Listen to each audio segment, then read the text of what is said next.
오늘 밤으로 나오신 성도님들을 환영하고 축복합니다. 오늘 우리 가운데 하나님께서 놀랍도록 역사하실 줄 믿습니다. 아멘이십니까? 아멘이십니까? 네, 선포함으로 나아가는 자에게 하나님께서 그 믿음 가운데 그대로 임하실 줄 믿습니다. 오늘도 하나님을 사모하는 마음으로 나의 기도 제목을 주 앞에, 주의 발 앞에 내려놓고 주의 힘을 의지하며 주의 능력을 구하는 밤 되기 원합니다.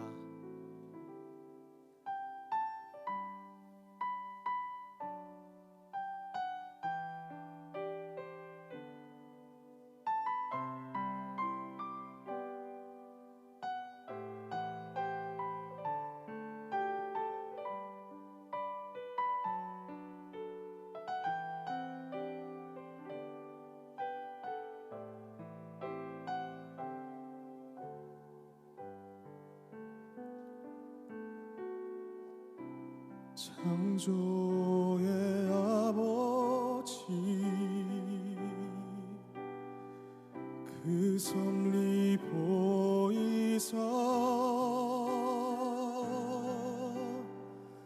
택하신 세대 일으키어 이 땅을 고치소서. 주의 크신 능력 만물이 사모하니 성령의 기름 부어 주사 이 시간 임하소서.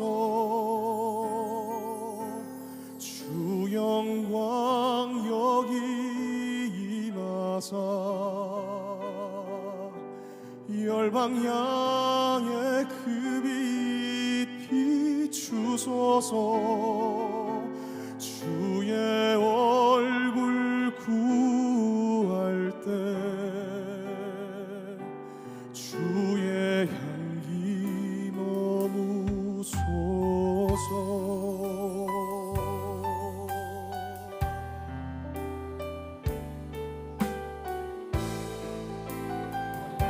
함께 노래하십시다.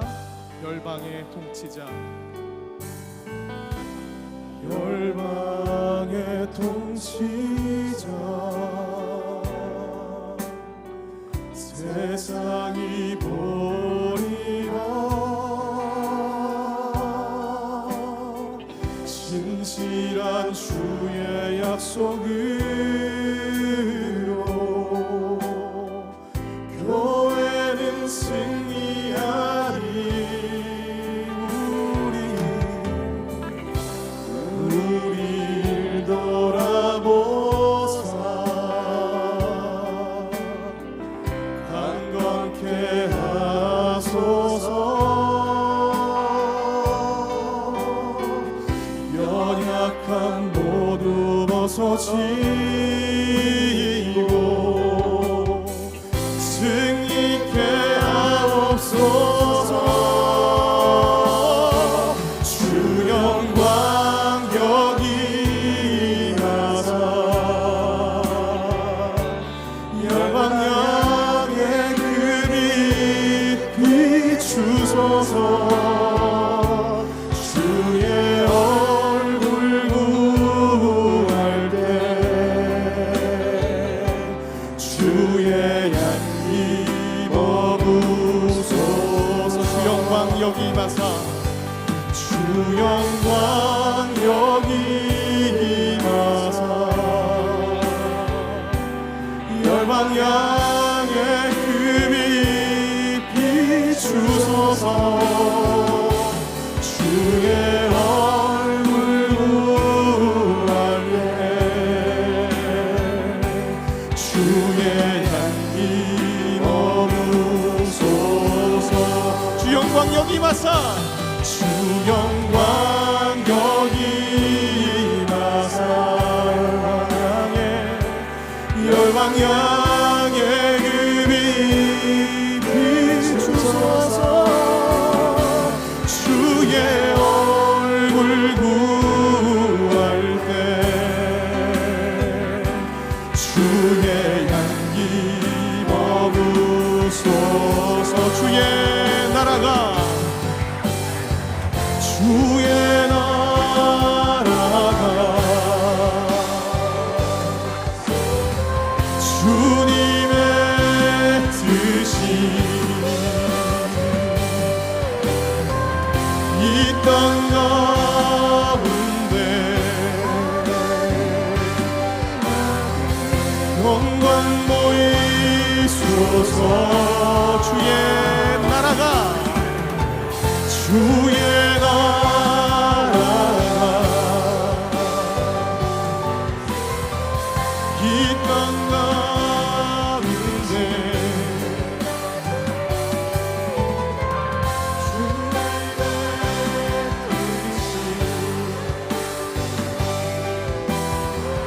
영광 보이소서.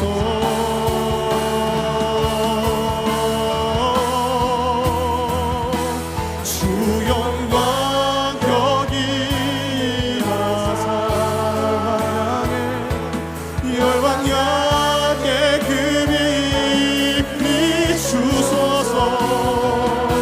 주의 얼굴 구할 때 주의 향기 머무 주님의 나라가 주님의 나라와 뜻이 나의 삶 속에 임하시며 주님을 이름 주만 보기를 소망해.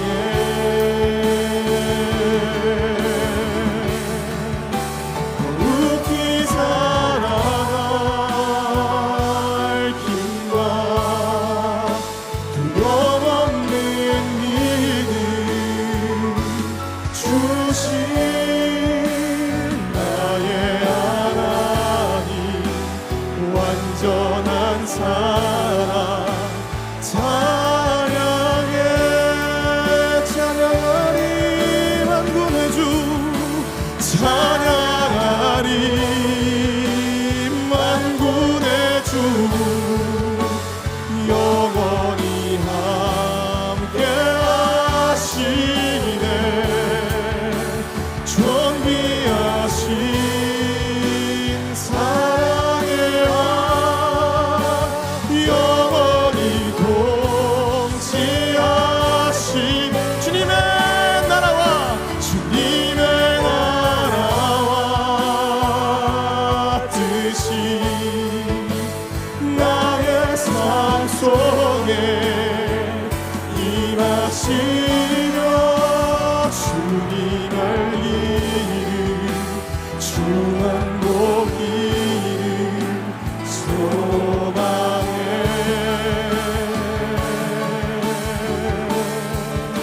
거룩히 살아갈 힘과 두려움 없는 믿음 주신 나의 하나님 완전한 사랑 찬양해.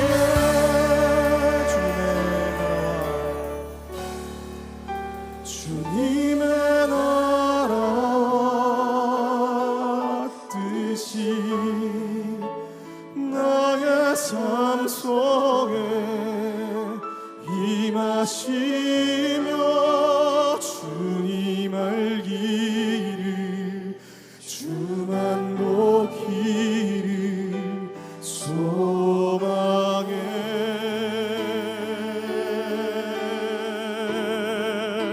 거룩히 살아갈 힘과 두려움 없는 믿음 주신 나의 하나님 완전한 사랑 찬양해.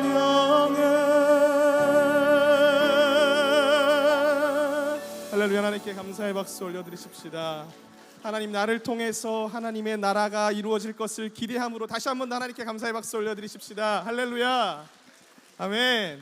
우리 이 시간 몸이 불편하지 않으시면 다 같이 자리에서 일어나셔서 찬송가로 힘차게 박수 치시며 함께 노래하기 원합니다.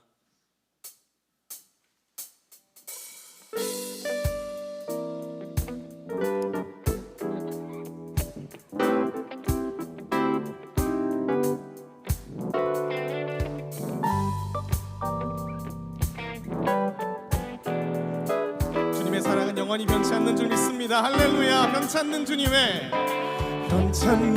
주님의 사랑과 거룩한 보혈의 공로를 우리 다 찬양을 합시다. 주님을 만나볼 때까지 변찮는 주님의 사랑과 거룩한 보혈의 공로를 우리 다 찬양을 합시다. 언제까지요? 주님을 만나볼 때까지. 예수는 우리를 깨끗게 하시는 주시니 그의 피 우리를 눈보다 어기게 우리를 깨끗게 안기는 무궁한 생명의 물일새 생명의 구원을 받으자. 하나님 찬양을 주님의 거룩한 보혈을 날마다 입으로 간증해 담대히 싸우며 나가세. 언제까지요? 천국에 들어갈 때까지. 예수는 우리를 깨끗게 하시는 주시 그의 피 우리를 눈보다 어리게 하셔. 예수는 우리를 깨끗게 하시는 주시니 그의 피 우리를 눈보다 어리게 하셨네.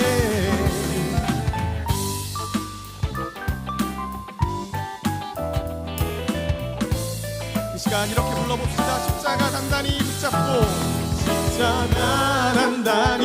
붙잡고 날마다 이기며 나가세. 머리에 혈유관 쓰고서 주 앞에 찬양. 자, 이번엔 목소리로만 십자가 단단히 붙잡고 날마다 이기며 나가세. 머리에 혈유관 쓰고서 주 앞에 찬양할 때까지.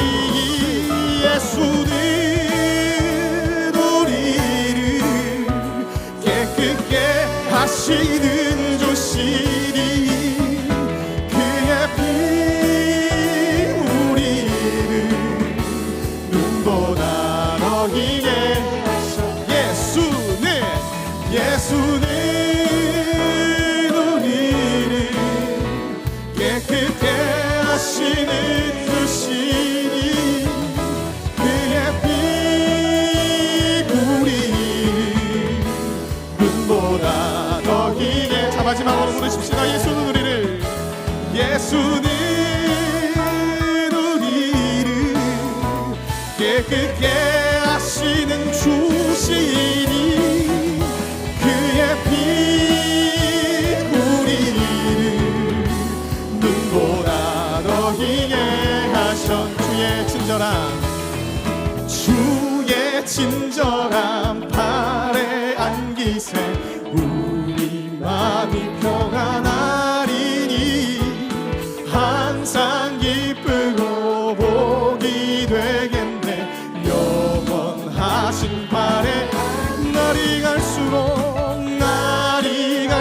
주로 주의 사랑이 두루 광명하게 비치고 천성 가는 길 편히 가리니 영원하신 팔에 안기세 주의 팔에 그 크신 팔에 안기세 주의 팔에 영원하신 팔에 주의 팔에 주의 팔에 그 크신 팔에 안기세 주의 팔에 영원하신 팔에 주의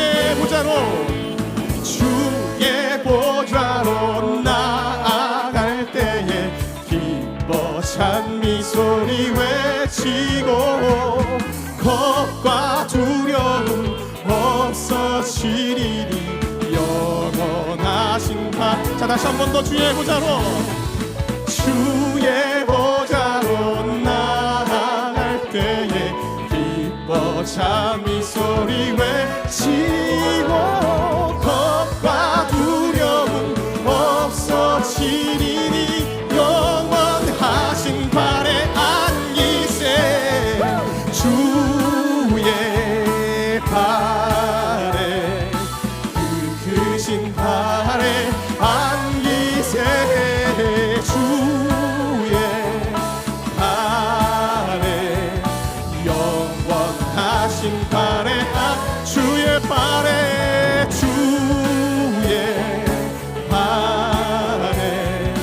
그 크신 팔에 안기세 주의 팔에 영원. 우리 마지막으로 부르십시다. 주의 팔에 그 크신 팔에 주의 팔에 그 크신 팔에 안기세 주의 팔에 영원하신 팔에 안기세. 할렐루야. 하나님께 감사의 박수 올려드리십시다. 할렐루야. 이제 조금 예열이 되셨습니까? 조금 더 기쁘게 더 큰 박수로 함께 노래하기 원합니다.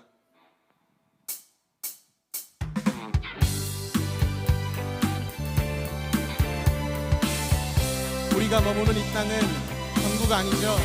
우리가 갈 그 하나님 나라의 본향이 있는 줄 믿습니다. 함께 소망하는 마음으로 기쁘고 즐겁게 노래하기 원합니다.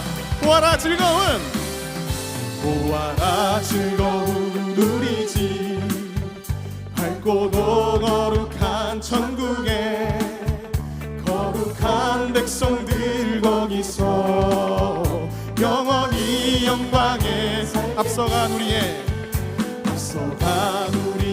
친구들 광명한 그 집에 올라가 거룩한 주님의 보좌 찬미로 밤낮을 즐기네. 거기서 기쁘고 즐거운 집에서 거기서 영원히 영광에 살겠네. 다시 한 번 더 천국을 소망함으로 노래합시다. 우리를 구하신 주님도 거룩한 그 집에 계시니 우리도 이 세상 떠날 때 주님과 영원히 살겠네. 거기서 기쁘고 즐거운 집에서 거기서 주님과 영원히 우리의 일생이 끝나면 영원히 즐거운 곳에서 거룩한 아버지 모시고 기쁘고 즐겁게 살겠네. 거기서 기쁘고 즐거운 집에서 거기서 영원히 영광에 다시 한 번 더 거기서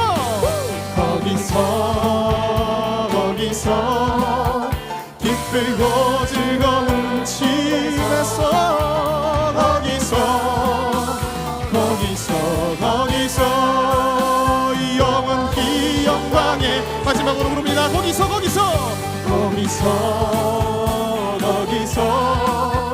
기쁘고 즐거운 집에서 거기서 주님과 영원히 목마른 내 영혼 주가 이미 허락한 그 귀한 영생 수주여 갈망합니다. 그 약속 따라서 힘써간 구하오니 오 주여 내 기도 다시 한번 더 목마른 내 영혼 주가 이미 허락한 그 귀한 영생 수주여 갈망합니다. 그 약속 따라서 힘써간 구하오니 오 주여 내 기도 어서 들어주소서. 예수의 사랑 바다 물결같이 내게 임하니 영광의 물결에 온전히 쌓여서 내 영혼의 힘 주 내게 약속한 금빛 내려주시려 은혜의 저 구름 건너편에 떠올라 그 귀한 징조가 내게 밝히오이니 나 힘을 다하여 은혜의 소낙비 지금 흡족히 내려 구원의 큰 강물 흘러차고 넘쳐서 추한 모든 죄 모두 씻어버리니 나 지금 은혜를 충만하게 받았네. 헤이! 예수의 사랑 바다 물결같이 내게 임하니 영광의 물결에 온전히 쌓여서 내 영혼의 기쁨 그 차고 넘치는 주의 은혜에 힘차게 밀려와 오 할렐루야로 주를 찬송하오니 내 맘의 기쁨이 항상 충만함이라. 헤이! 예수의 사랑 바다 물결같이 내게 임하니 영광의 물결에 온전히 쌓여서 내 영혼의 기쁨 예수의 사랑 바다 물결같이 내게 임하니 영광의 물결에 온전히 쌓여서 내 영혼의 기쁨. 자 마지막으로 부르십시다. 예수의 사랑 바다 물결같이 내게 임하니 영광의 물결에 온전히 쌓여서 내 영혼의 기쁨 한량없도다. 할렐루야. 주님께 감사의 박수 올려드리십시다. 예수가 나에게 있기에 나는 오늘 만족하고 나는 오늘 기쁜 줄 믿습니다. 할렐루야. 아멘. 자리에 앉으셔도 됩니다.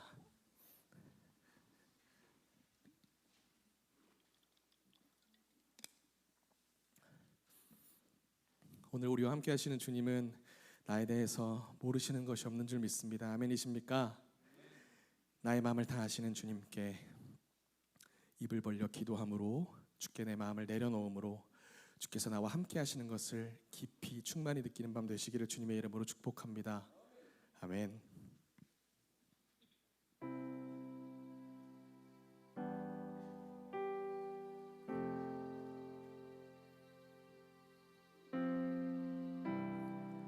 가사를 묵상하시며 함께 찬양하기 원합니다. 날 살피시는 주 내 맘을 아시네. 내가 주를 더욱 사랑하길 원하네. 나의 삶의 주관자 선한 길로 이끄소서. 주 발 앞에 나의 삶을 드리네. 주의 선하심 그 인자하심 내 평생에 늘 함께 하시니.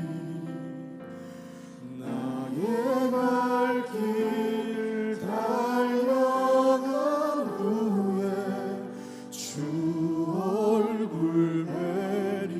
주 품에 안기. 날 살피시는 주, 날 살피시는 주 내 맘을 아시네. 내가 주를 더욱 사랑하길 원하네. 내 삶의 주관자 선한 길로 이끄소서. 주 발 앞에 나의 삶을 드리네. 주의 선하심 그 인자하심 내 평생에 늘 함께 하시니. 나의 갈 길 달려간 후에 주 얼굴 내리 주 품에 안기. 날 살피시는 주, 날 살피시는 주 내 맘을 아시네. 내가 주를 더욱 사랑하길 원하네. 내 삶의 주관자 선한 길로 이끄소서. 주 발 앞에 나의 삶을 드리네. 주의 선하심 그 인자하심 내 평생에 늘 함께 하시니. 나의 갈 길 달려간 후에 주 얼굴 내리 주 품에 안기.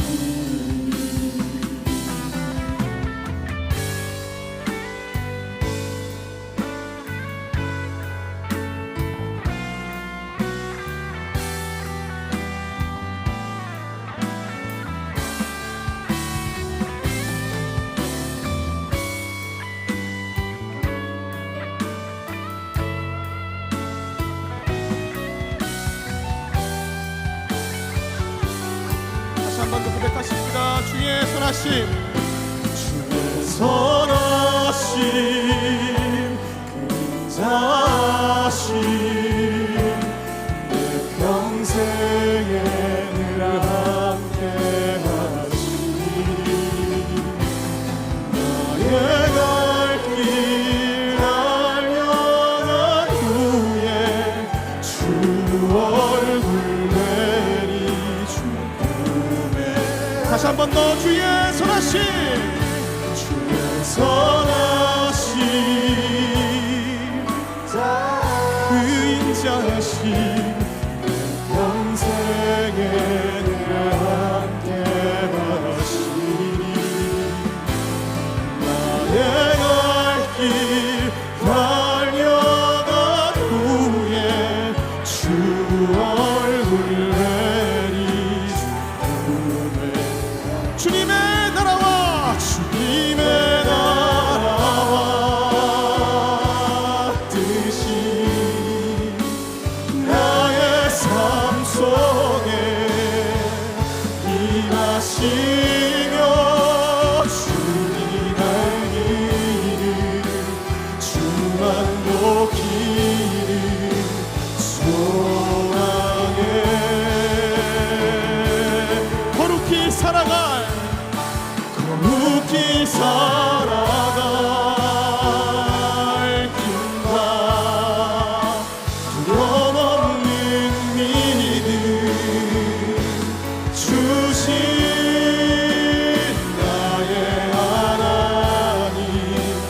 완전한 사랑 찬양해 찬양하리 만군의 주 찬양하리 만군의 주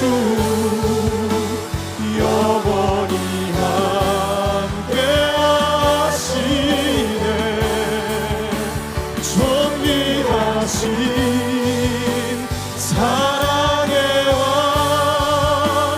영원히 통치하시는 주님의 나라와 뜻이 나의 삶 속에 임하시며 주님의 이름 주만 높이는 소망에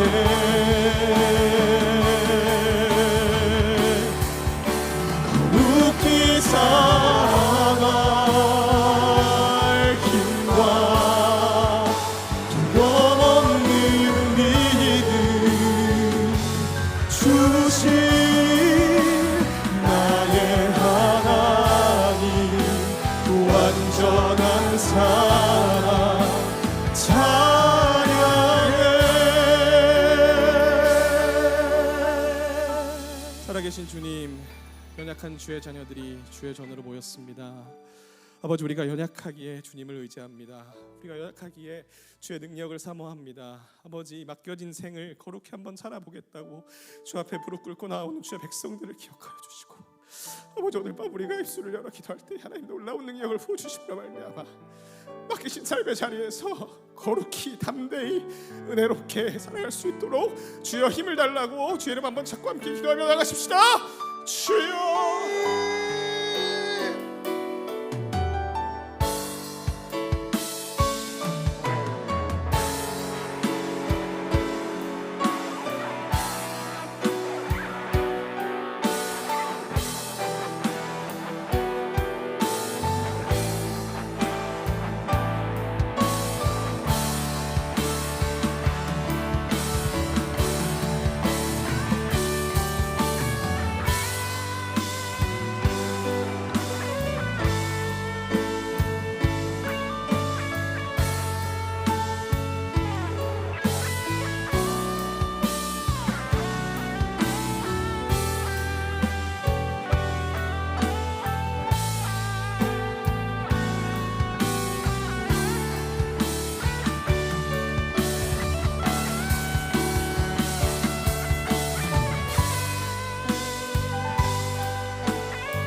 이 밤에 저희들을 불러주셔서 아버지께 찬양할 수 있게 해주시니 감사합니다. 말씀 들을 수 있게 해주시니 감사하고 또 기도할 수 있게 해주시니 감사합니다. 하나님, 우리를 둘러싸고 있는 여러 상황들을 보며 우리가 압도당하지 않게 하시고, 때로는 그 상황이 너무 좋아 우리의 마음이 붕 뜨지 아니하도록 하나님께서 저희들을 든든히 붙잡아 주시기를 원합니다. 하나님, 우리의 눈에 보이는 대로 살지 않게 하시고 우리의 영의 눈이 열려서 내 심령에 무엇이 있는지를 먼저 살피게 하여 주시기를 원합니다. 하나님의 은혜가, 하나님의 사랑이 내 마음에 있기를 소원합니다. 하나님, 턱없이 부족한 모습으로 살지만 우리를 아버지의 아들로 딸로 또 천국 백성으로 여겨주시는 그 하나님의 은혜가 있음을 알고 납작 엎드리며 겸손하게 살아가는 저희들 되게 하여 주옵소서. 그래서 우리의 이 땅에서의 하루하루가 허비하는 삶이 되지 않게 하시고 은혜 위에 오롯이 세워지는, 그래서 하나님께서 우리에게 맡기신 일들 큰 소리 치지 않고 묵묵히 잘 감당하는 저희들 되게 하여 주옵소서. 사람의 칭찬보다, 사람의 박수보다 내 내면을 살피시는 하나님께서 나를 칭찬하시는, 우리를 칭찬하시는 그 같은 삶 살아가는 저희들 되게 하여 주옵소서. 1교구 찬양 올려드립니다. 하나님 기쁘게 받으시기를 원하며 한 분 한 분의 삶이 하나님께서 받으심지간 귀한 삶이 되게 하여 주옵소서. 마치는 시간까지 함께해 주실 줄 믿고 감사드리며 예수님의 이름으로 기도합니다. 아멘. 오늘 우리가 함께 상고할 하나님 말씀은 사무엘하 6장 말씀입니다. 사무엘하 6장 1절부터 11절까지 말씀입니다. 제가 가진 성경으로 구약 471면 부근에 있습니다. 저와 교독하시고 11절은 우리 함께 봉독하겠습니다. 제가 먼저 봉독합니다. 다윗이 이스라엘에서 뽑은 무리 3만 명을 다시 모으고 다윗이 일어나 자기와 함께 있는 모든 사람과 더불어 바알레 유다로 가서 거기서 하나님의 궤를 메어 오려 하니 그 궤는 그룹들 사이에 좌정하신 만군의 여호와의 이름으로 불리는 것이라. 그들이 하나님의 궤를 새 수레에 싣고 산에 있는 아비나답의 집에서 나오는데 아비나답의 아들 우사와 아효가 그 새 수레를 모니라. 그들이 산에 있는 아비나답의 집에서 하나님의 궤를 싣고 나올 때에 아효는 궤 앞에서 가고 다윗과 이스라엘 온 족속은 잣나무로 만든 여러 가지 악기와 수금과 비파와 소고와 양금과 제금으로 여호와 앞에서 연주하더라. 그들이 나곤의 타작마당에서 이르러서 우사가 손을 들어 하나님의 궤를 붙들었더니 여호와 하나님이 우사가 잘못함으로 말미암아 진노하사 그를 그곳에서 치시니 그가 거기 하나님의 궤 곁에서 죽으니라. 여호와께서 우사를 치심으로 다윗이 분하여 그곳을 베레스 우사라 부르니 그 이름이 오늘까지 이르니라. 다윗이 그날에 여호와를 두려워하여 이르되 여호와의 궤가 어찌 내게로 오리오 하고 다윗이 여호와의 궤를 옮겨 다윗성 자기에게로 메어 가기를 즐겨하지 아니하고 가드 사람 오베데돔의 집으로 메어 간지라. 함께 읽습니다. 여호와의 궤가 가드 사람 오베데돔의 집에 석 달을 있었는데 여호와께서 오베데돔과 그의 온 집에 복을 주시니라. 아멘. 1교구 하나님께 찬양 올려드리겠습니다.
다시 한 번 더 박수 부탁드립니다.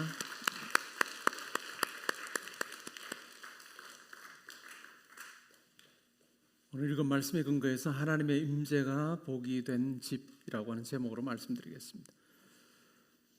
오늘 본문의 마지막에 보니까 11절에 여호와의 교회가 가드 사람 오베데돔의 집에 석 달을 있었다. 그리고 여호와께서 오베데돔과 그의 온 집에 복을 주셨다라고 그렇게 적고 있습니다. 오벳에돔의 집이 어떻게 복을 얻게 되었는가 구체적으로는 설명하지 않습니다. 하나님의 임재가 있을 때 그 집에 복이 주어졌다, 그 이야기를 하고 있는 거죠. 구체적으로는 설명하지 않습니다. 근데 어찌 보면 이 오벳에돔의 집에 하나님께서 함께 하심으로 주신 복이라고 하는 것이 한 사람의 일생에서는 참 중요한 전환점이 되었던 것 같습니다. 그 사람이 누굴까요? 바로 다윗이라고 하는 사람입니다. 오늘 우리가 읽었던 이 본문에서 때로는 이해가 되지 않는 왜 이와 같은 일이 벌어졌을까라고 생각이 되는 사건이 있습니다. 그 일로 인해서 다윗은 굉장히 두려워하죠. 그리고 자기가 생각했던 그 자기의 계획대로 여호와의 궤를 예루살렘으로 옮기지 않고 오벳에돔의 집으로 보냅니다.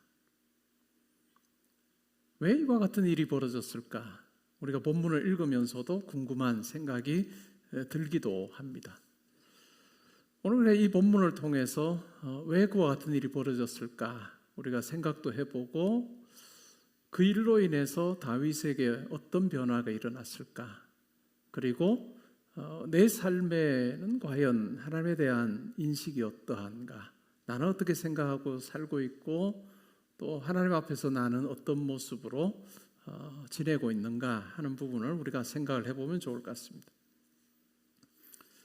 6장 1절에 보니까 다윗이 이스라엘에서 뽑은 무리 3만 명을 다시 모읍니다. 3만 명이 어느 정도일까요? 어마어마한 사람들이 되겠죠. 3만 명, 참 많은 수입니다.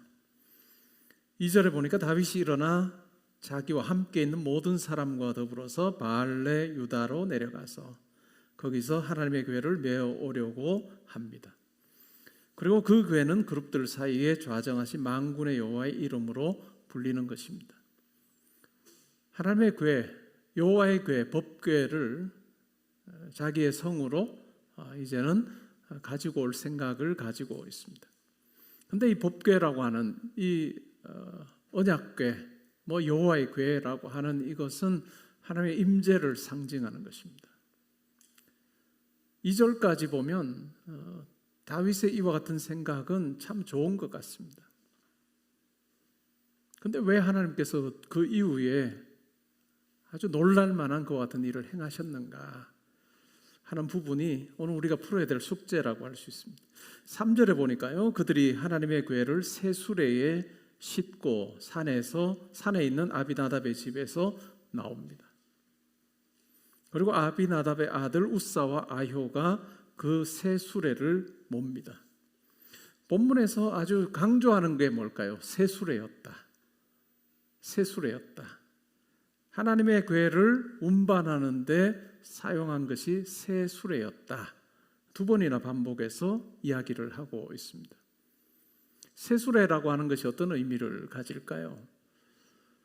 어찌 보면 이 표현 속에 다윗이 가졌던 마음이 드러나는 것 같아요. 그냥 쓰던 수레 말고 새 수레에 올려놓고 운반해야 되겠다. 이 표현 속에 정성이 담겨 있는 것 같습니다. 그런데 문제가 생깁니다. 4절에 보니까요, 그들이 산에 있는 아비나답의 집에서 하나님의 궤를 싣고 나올 때에 아효는 궤 앞에서 가고 다윗과 이스라엘 온 족속은 잣나무로 만든 여러 가지 악기와 수금과 비파와 소고와 양금과 제금으로 여호와 앞에서 연주하더라.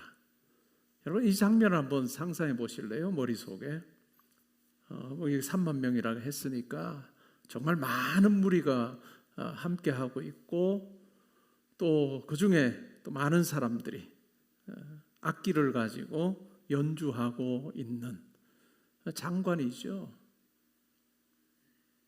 볼거리입니다. 그리고 그 장면을 떠올려 보면 그것을 본 사람들은 누구라도 평생 잊지 못할 그러한 장면이었을 것 같습니다.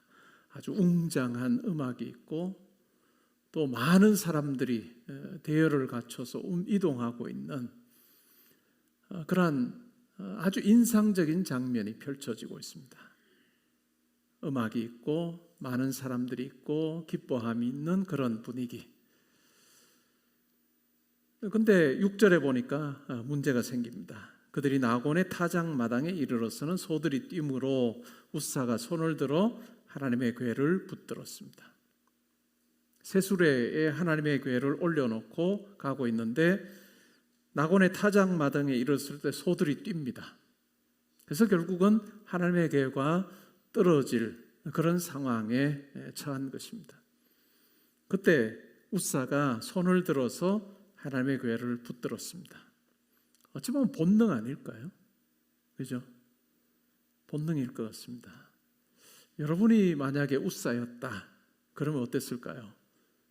옆에 가고 있는데 소가 뛰어서 이 새수레에 실었던 여호와의 궤가 하나님의 궤가 땅으로 떨어지려고 할 때 아마 본능적으로 손을 대서 떨어지지 않게 하려고 했을 것 같습니다. 그게 본능인 것 같아요. 근데 7절에 보니까 이렇게 말합니다. 여호와 하나님이 웃사가 잘못함으로 말미암아 진노하사 그를 그곳에서 치시니 그가 거기 하나님의 궤 곁에서 죽으니라. 이 7절에 상상하지도 못했던 일이 발생합니다. 웃사가 떨어지려고 하는 하나님의 궤를 손으로 이렇게 막아서 떨어지지 못하게 했는데 그것이 웃사가 잘못한 것이었다라고 말하고 하나님이 진노하여서 그곳에서 쳐서 그를 죽게 하십니다. 지금까지의 장면하고는 완전히 다른 장면이 펼쳐지지 않았을까요? 수많은 사람들 행렬을 구성하고 쭉 걷고 있습니다.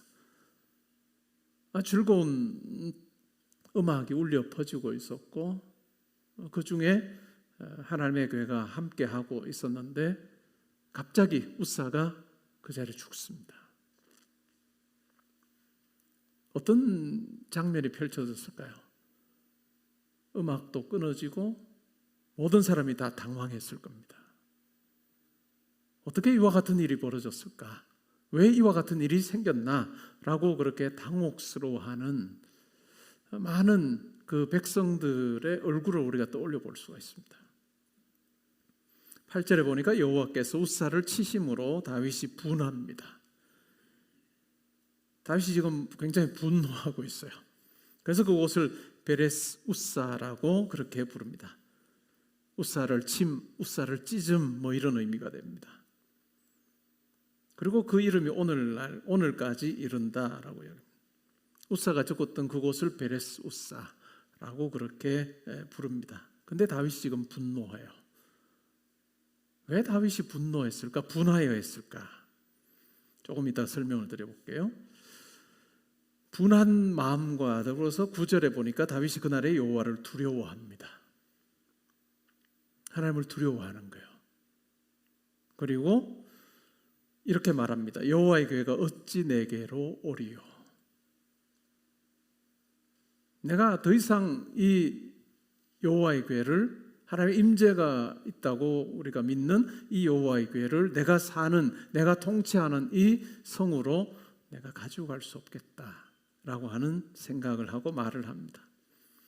그래서 결국 어떻게 합니까? 10절에 보니까 다윗이 여호와의 궤를 옮겨서 다윗성 자기에게로 메어가기를 즐겨하지 아니하고 가드 사람 오벳에돔의 집으로 메어갔다.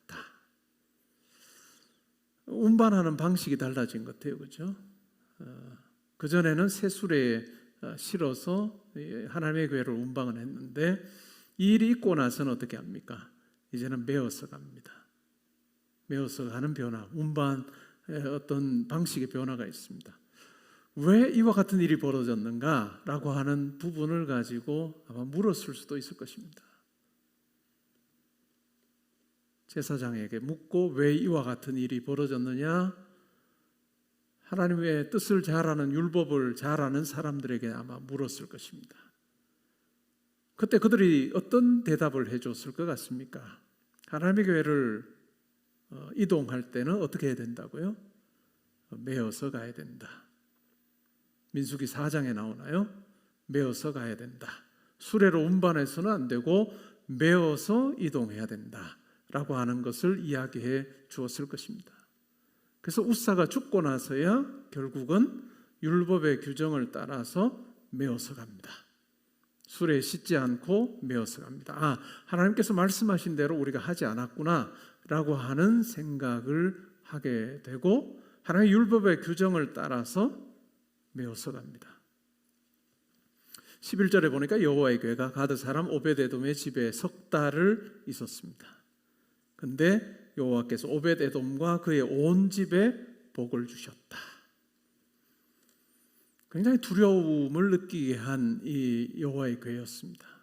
그래서 다윗이 이 장면을 보고 나서는 더 이상 내가 내 성으로 이 여호와의 교회를 가지고 갈 수 없다라고 해서 오벳에돔의 집으로 가게 했는데 오벳에돔의 집에 석 달을 있는 동안에 하나님께서 엄청난 복을 주셨다. 굉장한 아이러니입니다. 우리가 오벳에돔을 닮으려고 해도 뭐 더 이상의 정보가 없어요. 그냥 복을 받게 된 것은 여호와의 궤가 이 오벳에돔의 집에 있는 것 자체가 복의 근원이었다라고 하는 것 외에는 우리에게 더 이상 설명하지 않습니다. 하나님의 임재가 있는 곳에 하나님께서 허락하시는 복이라고 하는 개념으로 우리가 11절을 이해할 수 있습니다. 근데 12절에 보면 우리가 읽지 않았지만 어떤 사람이 이렇게 말합니다. 다윗 왕에게 여호와께서 하나님의 궤로 말미암아 오벳에돔의 집과 그의 모든 소유에 복을 주셨다라고 하는 이야기를 합니다. 그러자 다윗이 어떻게 하려고 하죠? 그 여호와의 궤를 다시 오벳에돔의 집에서 다윗 성으로 옮겨가려고 합니다. 그리고 13절에 보니까 어떻게 해요? 여호와의 궤를 맨 사람들이 6걸음을 가면 다윗이 소와 살진 송아지로 제사를 드립니다. 그리고 14절에 보면 어때요? 다윗이 여호와 앞에서 힘을 다해 춤을 춥니다. 그때 다윗이 배 에봇을 입었습니다. 다윗과 온 이스라엘 족속이 즐거이 환호하며 나팔을 불고 여호와의 궤를 메어오고 있습니다. 그리고 16절에 보니까 여호와의 궤가 다윗 성으로 들어올 때에 사울의 딸, 첫 번째 왕 사울의 딸 다윗의 아내죠. 미갈이 창으로 내다봅니다. 다윗 왕이 여호와 앞에서 뛰놀며 춤추는 것을 보고 심중에 업신여깁니다. 우리가 읽었던 요 구절이 두 번째, 어찌 보면 오벳에돔의 집에서 예루살렘으로 자기 다윗성으로 옮길 때의 장면을 연상하게 해줍니다. 제사도 드리고 다윗이 하나님 앞에서 힘을 다하여 춤을 춥니다. 그리고 그 춤추는 그것이 아내의 눈에는 참 왕으로서 저렇게 행동해도 되나? 라고 할 정도로 그렇게 업신여기는 마음이 드는, 왕의 체면이나 이런 거 다 없이 그냥 하나님 앞에서 춤추는 그런 다윗의 모습을 보고 업신여기는, 첫 번째 이동할 때와 두 번째 이동할 때가 참 달라진 것 같아요. 첫 번째 이동할 때는 다윗이 이렇게 춤추었다라고 하는 그러한 내용은 없습니다. 우리가 미루어 짐작해 보면 어떨까요? 다윗이 왕으로서의 자기의 위엄을 한껏 드러낸 그런 이동이었을 거다 하는 생각이 들어요. 3만 명의 사람들과 웅장한 그런 음악을 준비하고 이 하나님의 임재를 상징하는 하나님의 궤를 자기의 성으로 옮겨가는 그 과정 속에서 다윗이 어떤 마음이었을까라고 생각을 해보면, 내가 왕이고 내가 왕으로서 이 하나님의 임재를 상징하는 이 여호와의 궤를 내 성으로 가져감으로 내가 명실상부한 이스라엘의 왕이다라고 하는 것을 보여주고자 하는 마음이 그에게 컸을 것 같습니다. 다윗이 왕이 되기 전에 그 삶을 우리는 잘 알아요. 어떤 삶을 살았죠? 사무엘 선지자를 통해서 왕으로 세워지는 기름 부음은 받았습니다. 근데 기름 부음을 받고 나서 그냥 곧바로 왕이 됐나요? 그렇지 않아요. 특히 자기의 장인이었던 첫 번째 왕인 사울 왕이 그를 죽이려고 온갖 수단 방법을 다 동원을 해서 그를 샅샅이 뒤져서 잡으려고 했습니다. 심지어는 자기가 이스라엘 땅에 거하는 것 자체가 불가능해져서 다른 이방 땅으로 도망하기도 했습니다. 그리고 다시 돌아와서도 동굴 안에 숨어서 지내고, 또 사울 왕의 군사가 자기를 잡으러 왔다고 하면 도망다니는 그러한 삶을 그는 살았습니다. 도망자의 삶이었습니다. 한두 사람이 잡으러 다닌 것도 아니고 많을 때는 군사 3,000명을 풀어서 다윗을 잡으려고 했습니다. 그러한 삶을 생각을 해보면 얼마나 끔찍한 삶이었을까요? 얼마나 힘든 삶이었을까요? 근데 결국은 자기를 잡으려고 하던 사울 왕이 죽습니다. 그리고 여러 과정을 거쳐서 결국 다윗은 왕이 됩니다. 왕이 되고 나서 그가 했던 행동 중에 하나가 바로, 초기의 행동 중에 하나가 바로 이것입니다. 여호와의 궤를 자기의 성으로 옮기는 것입니다. 물론 하나님의 임재가 내 사는 성에 있기를 원한다라고 하는 마음도 있었을지 모르겠습니다. 그러나 그것보다는 뭘까요? 내가 왕이야. 백성들에게 보여주고 싶었던 마음이 더 크지 않았을까라고 하는 생각이 듭니다. 그러면서도 내가 여호와의 궤를 내 성으로 모셔야 되겠다라고 하는 그 마음, 어찌 보면 공존했을 것 같습니다. 그런데 옮기는 과정에서 웃사가 죽습니다. 그러자 분하죠. 하나님이 웃사를 치심으로 다윗이 분합니다. 내가 하나님을 모시려고 했는데 이게 뭡니까? 라고 하는 그 마음이 자기에게 있습니다.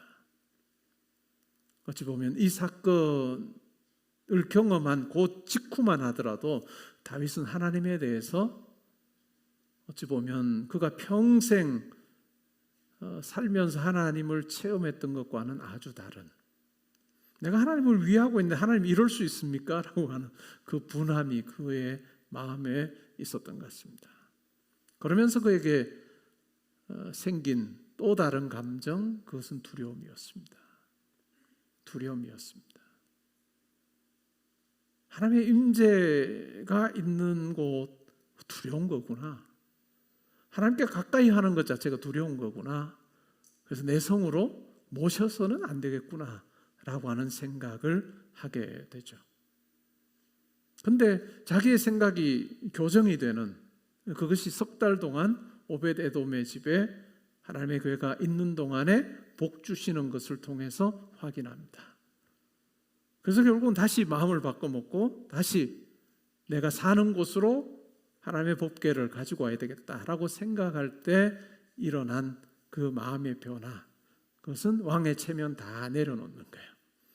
왕의 체면 다 내려놓고 하나님 앞에서 마치 아이처럼 즐거워 뛰고 있는, 사람들이 아니 어찌 보면 아내의 눈에 그렇게 업신여기게 보일 정도의 그러한 행동을 하는 다윗의 모습.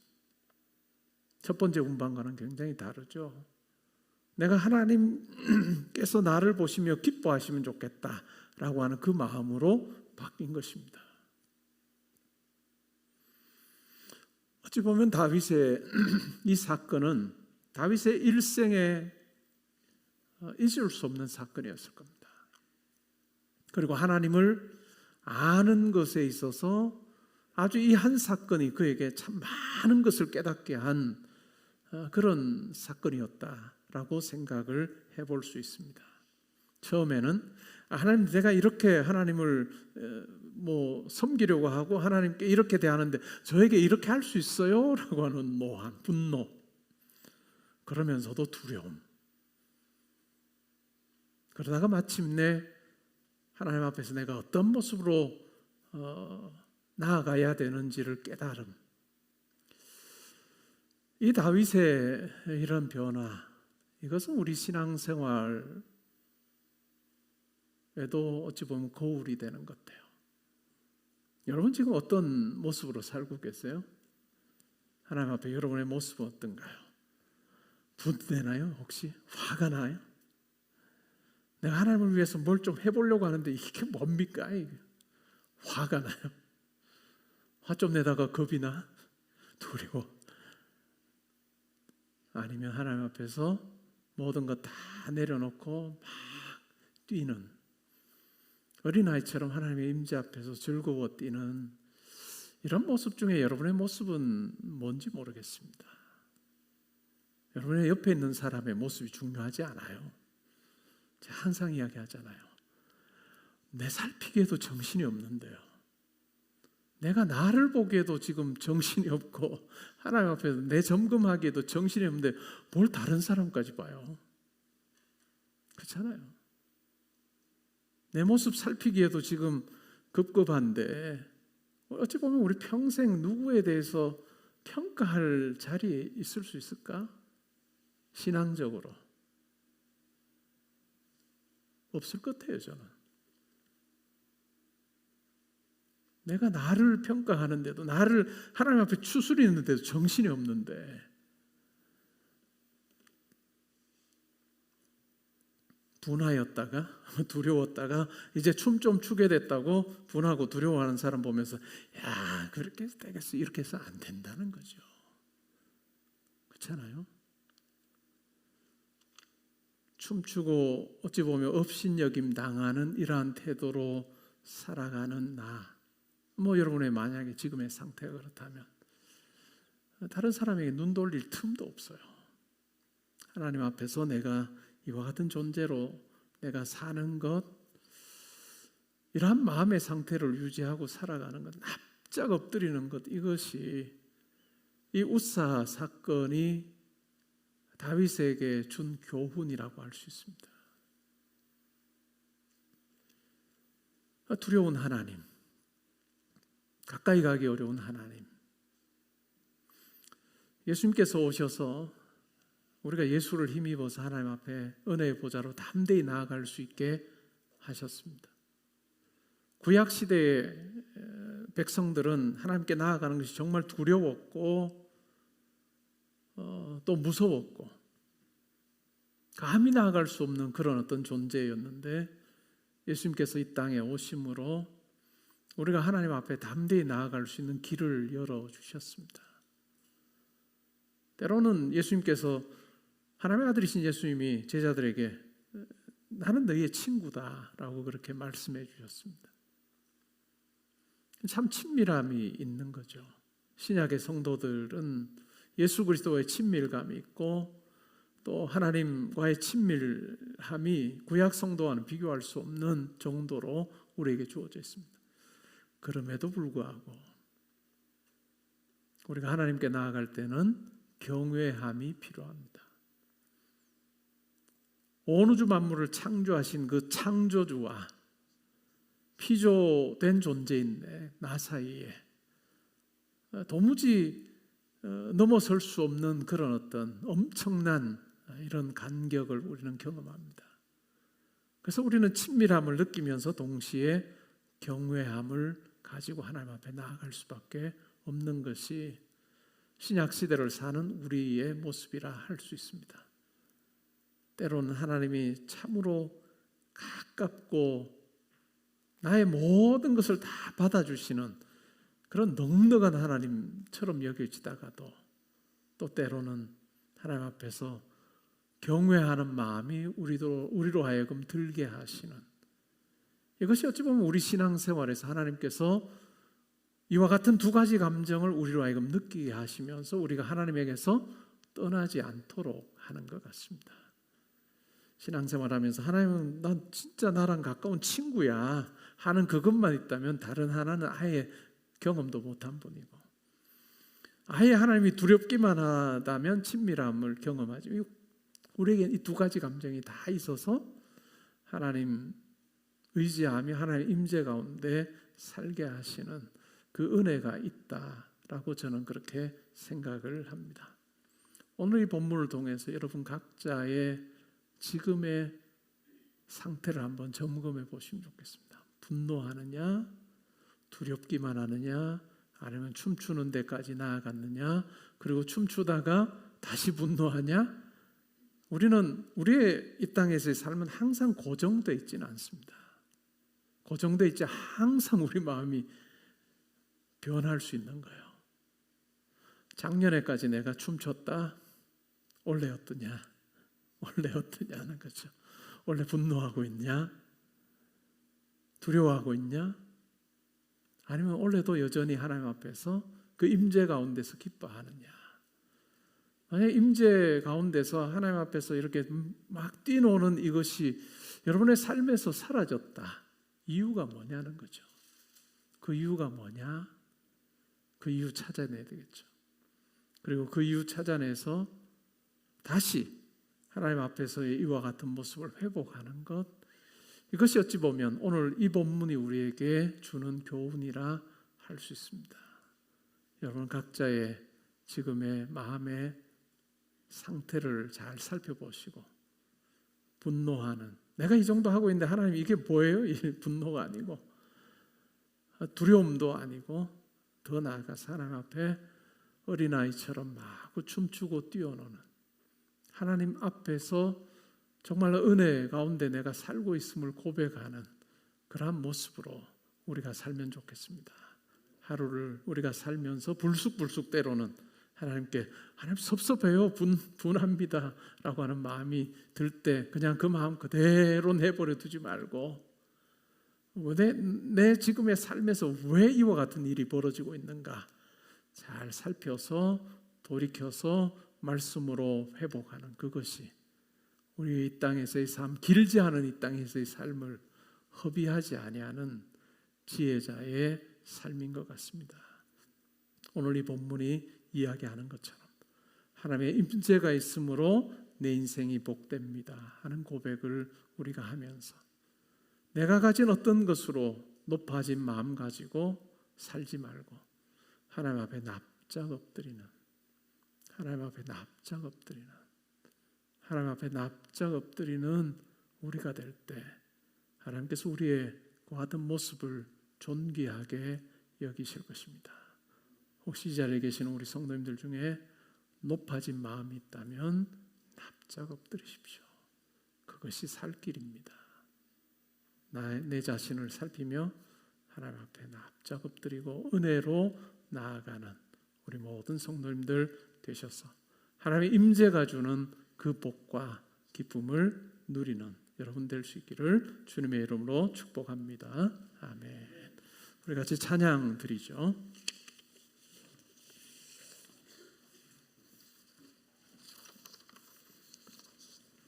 찬양 두고 갈 텐데 이것이 우리의 고백이 되면 좋겠습니다. 나의 고백이 되면 좋겠다 하는 그 마음으로 찬양하겠습니다.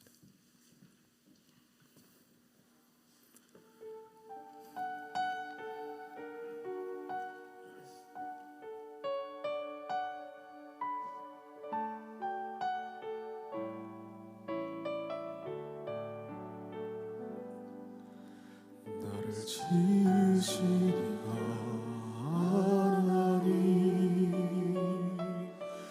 나를 부르시니가 하나님, 나를 보내시니도 하나님, 나의 나 된 것은 다 하나님 은혜라. 나의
한량없는 한량없는 은혜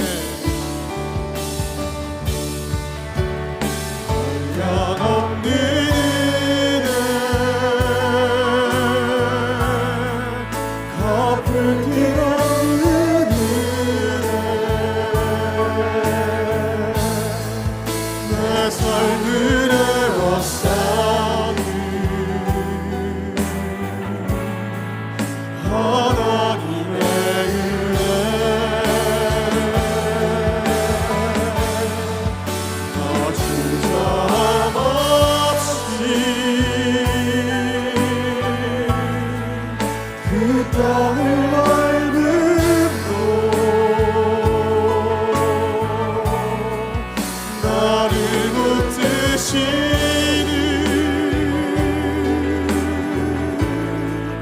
하나님의 은혜 마지막으로 노래합니다. 한량없는 은혜 한량없는 은혜 갚을 길 없는 은혜 내 삶을 애워싸는 하나님의 은혜 나 주저함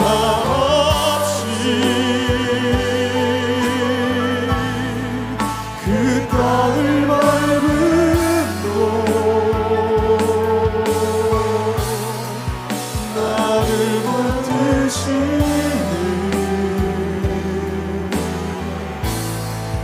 하나님의 은혜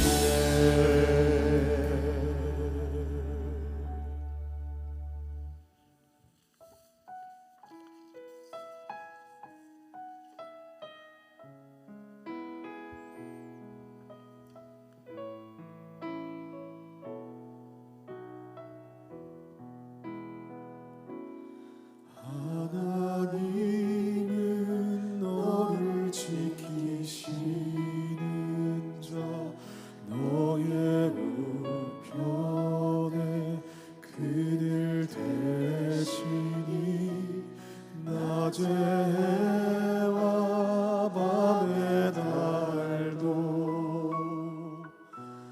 너를 해치 못하리 하나님은 너를 지키시는 자 너의 환난을 면케 하시니 그가 너를 지키시리라 너의 주님을 지키시리라 눈을 들어 산을 보아라 너의 도움 어디서야 천지 지으신 너를 만드신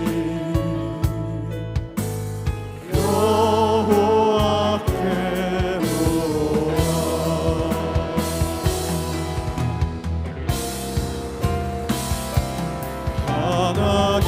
하나님은 너를 지키시는 자 너의 환난을 면케 하시니 그가 너를 지키시리라 너의 출입을 지키시리라 눈을 들어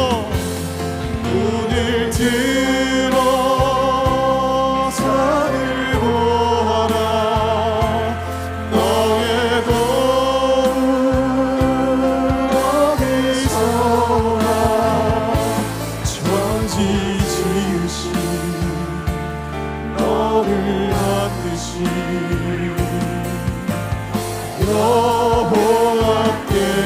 여호와께로라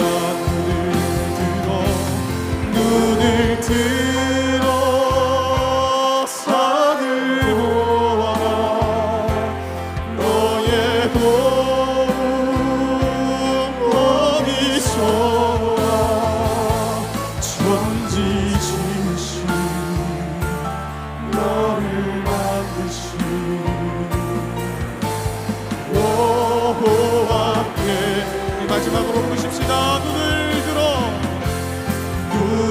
스스로 산을 돌아라. 너의 별은 어디서 오나. 천지 지으신 너를 만드신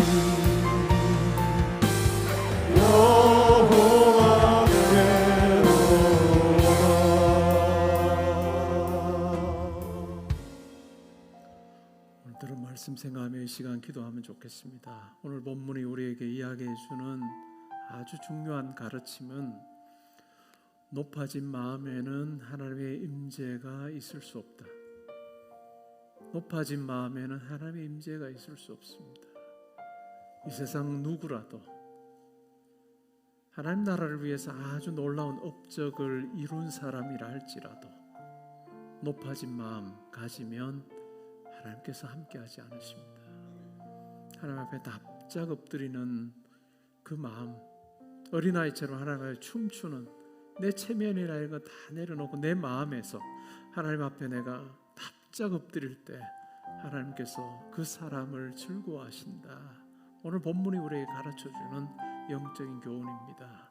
우리 각자의 지금의 마음의 상태를 살피며 내 마음이 어떠한가, 높아진 마음이 있다면 내려놓고 하나님 앞에 납작 엎드리는, 하나님 앞에 춤추는 자처럼 나아가는 우리 모두가 되면 좋겠습니다. 이 시간 우리 마음을 살피며 기도하는 시간 가지겠습니다. 우리 함께 기도합니다. 하나님 아버지, 우리 각자의 마음의 상태를 살펴봅니다. 꼭 내가 높아진 마음으로 아버지 앞에 있지 않은지,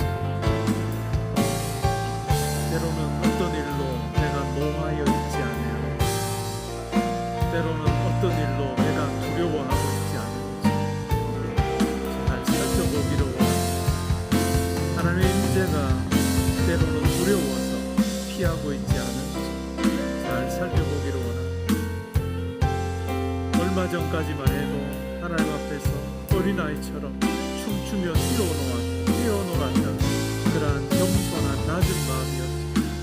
지금은 그런 마음은 온데간데 없고 높아진 마음으로 그렇게 살고 있지 않은지 잘 살펴보는 저희들 되기 원합니다. 하나님, 그것의 시작이 무엇인지를 알게 하여 주시옵소서. 그것이 무엇이든지 간에 하나님 그 앞에 납작 엎드리는 자로 회복되는 놀라운 역사가 우리 가운데 일어나기를 원합니다. 하나님, 높아진 마음, 오만한 마음에 하나님께서 함께하지 않으심을 분명히 알고 하나님, 우리가 납작 엎드리는 자로 하나님 앞에 다시 나아가는 저희들 되기를 원합니다. 하나님, 혹 우리의 말이 마치 모든 세상 이치를 아는 것처럼, 영적인 모든 진리를 아는 것처럼 내 말이 높아져 있고 세지지 않았는지 살펴보고, 우리가 하나님의 은혜를 받으면 받을수록 하나님 앞에 납작 엎드리는 자로 살 수밖에 없고, 하나님 앞에 내세울 것 하나도 없는 자임을 고백하는 것이 말씀이 가르쳐주는 그와 같은 진리인데, 혹시 내 말이, 내 행동이 그러한 모습과 다르게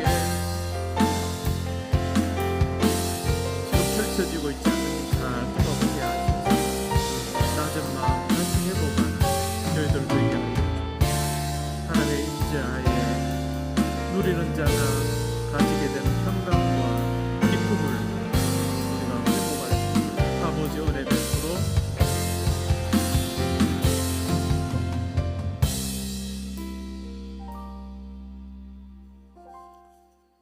하나님 만나시기 원하신다면 이 방법 외에는 없습니다. 그리고 하나님 앞에 아무리 큰 소리로 외친다고 하나님 만나지 못해요. 납작 엎드릴 때, 오늘 내 삶에, 내일도 아니에요, 오늘 내 삶에 하나님 앞에 이 마음 가지고 살고 있냐? 혹시 내가 이런 마음 가지고 살고 있지 않다면 어디서부터 출발했냐? 오늘 이 밤에 여러분들이 꼭 확인하고 가십시오. 어디서부터 내 이런 낮아진 마음이 사라지게 되고 높아진 마음으로 때로는 사람들 정죄하기도 하고 사람들 보면 그렇게밖에 못 살아? 라고 하는 생각이 내게 자리 잡고 있지 않나. 하나님 좋아하지 않아요. 사탄은 좋아하겠죠. 야, 오늘도 한 명 걸려들었어. 우리가 사탄의 덫에 걸릴 이유는 하나도 없습니다. 오늘 우리 각자의 삶을 다시 한 번 더 살펴보면서 내가 지금 하는 말이 내 마음에 무엇이 있고 내 생각이 무엇이 있는지를 살펴보며 다시 오늘 본문 이야기하는 대로 다 회복된 다윗의 그 모습 그쪽으로 나아가는 길에 내가 무엇을 해결하기를 원하시는지 하나님 앞에 잘 살펴보면 좋겠네요. 음악 크게 하실 필요 없고 그냥 키보드만 주세요. 키보드 반주만 주시고 우리 각자 한번 생각해 봅시다. 내 삶에 하나님께서 무엇을 원하시나, 어떤 변화를 원하시는지 우리 각자 큰 소리 아니어도 좋습니다. 각자가 한번 살펴보면 하나님께서 깨닫게 하시는 대로 내가 이 부분도 고쳐야 되겠구나 하는 그런 변화를 한번 경험해보는 그런 시간 되면 좋겠습니다. 이 시간 함께 우리 마음을 살피는 시간 가지겠습니다.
성경에 보니까 이런 한 사람이 나오죠. 부자예요.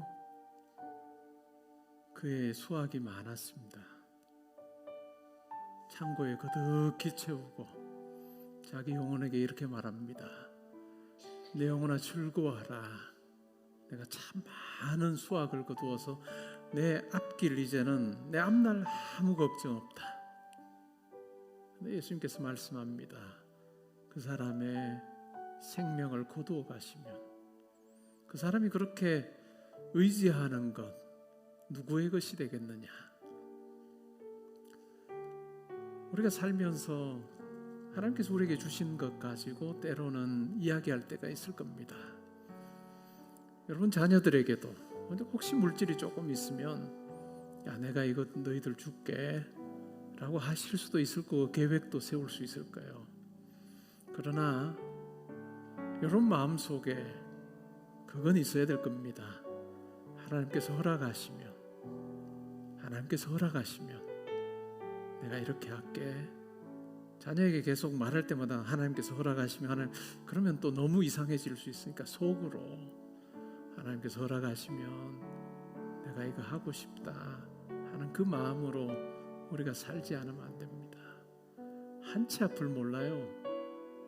한치 앞을 모릅니다. 우리 함께 신앙생활 했던 우리 은퇴 장로님 하나님께서 부르셨습니다. 지지난주만 해도 건강하게 교회에서 이야기도 하고 함께 예배도 드렸어요. 근데 하나님께서 부르시면 다 내려놓고 가는 거예요. 물론 하나님의 부르심은 우리에게 복입니다. 다른 말로 하면 우리 이 땅에서의 삶 내가 호언장담할 수 있는 인생 아니다. 내가 호언장담할 수 있는 인생 아니니 호언장담하고 산다면 그거 주워 담아야 된다. 여러분 기도하는 시간은 막 달라고 간구하는 시간이 아니고 내 삶을 말씀에 비추어서 이렇게 다듬어가는 시간이에요. 이거 다듬어지면 하나님께서 일하실 겁니다. 이 시간 뭘 회개할까요?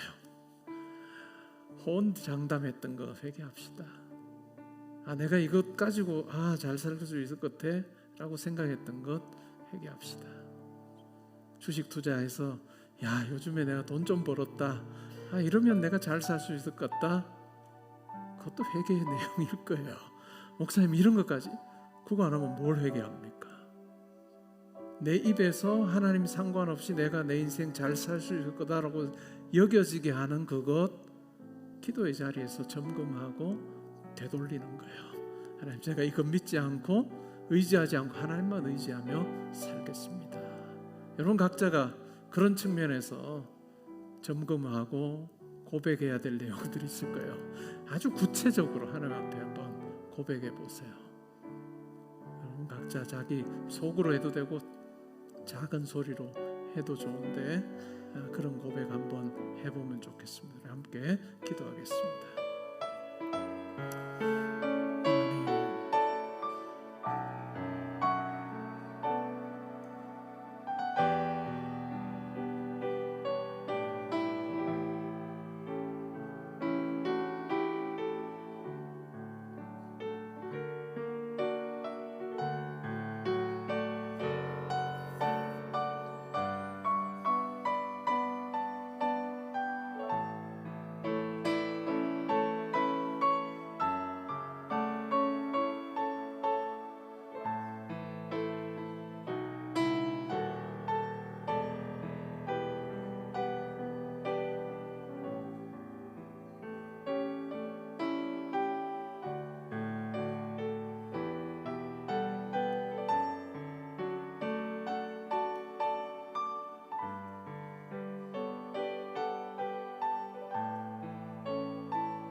마지막으로 여러분들이 가지고 계신 한 가지 기도 제목도 낮은 마음에서 올려드리는 기도가 되면 좋겠습니다. 낮은 마음, 하나님 이것 이루어주시면 제가 하나님 위해서 이렇게 하겠습니다. 그것도 높은 마음일지도 몰라요. 솔직하게 말씀드리면 하나님 앞에 납작 엎드리는, 마가복음 7장에 나오는 수로보니게 여인처럼 주인의 상에서 떨어진 것을 부스러기를 개도 받아 먹지 않습니까? 내가 어떻게 이 좋은 것을 개에게 주겠느냐 라고 하시는 예수님의 말씀에 분노하여 돌아가지도 않고 상에서 떨어지는 그 부스러기 개가 먹듯이 제게 부스러기 은혜라도 주십시오 라고 하는 그 낮은 마음으로 우리가 한 가지 기도 제목 놓고 기도하는 시간 가지고, 또 여러분들이 기도하실 내용이 있으시면 더 하시다가 그렇게 귀가하시면 좋겠습니다. 우리 함께 기도하겠습니다.